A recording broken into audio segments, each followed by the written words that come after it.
আছে সে দায়িত্ব সম্পর্কে কাল কিয়ামতের ময়দানে তোমাকে জিজ্ঞাসাবাদ করা হবে।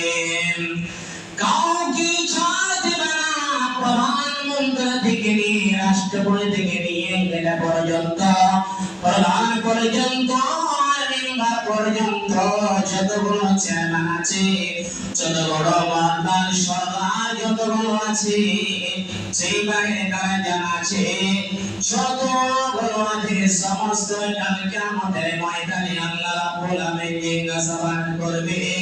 সেদিন আপনি কোন মুখে পার হয়ে যাবেন, এক মেঘ পাপ আপনাকে পাইতে দেওয়া হবে না যতক্ষণ পর্যন্ত আপনি হিসাব না দিবেন।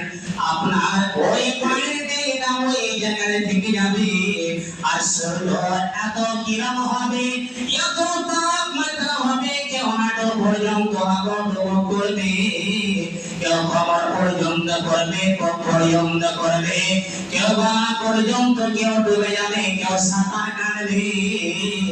সেদিন আল্লাহকে বলবে, আল্লাহ একবার আমাদের দিকে নজর দাও। সেদিন কিন্তু তোমার কিঞ্চিত বারবনে এতটুকু কথা শুনবে না কেউ না। তোমাকে চোখে চোখে গালে গালে গালে গালে নবীগণ পাঠিয়েছিলেন।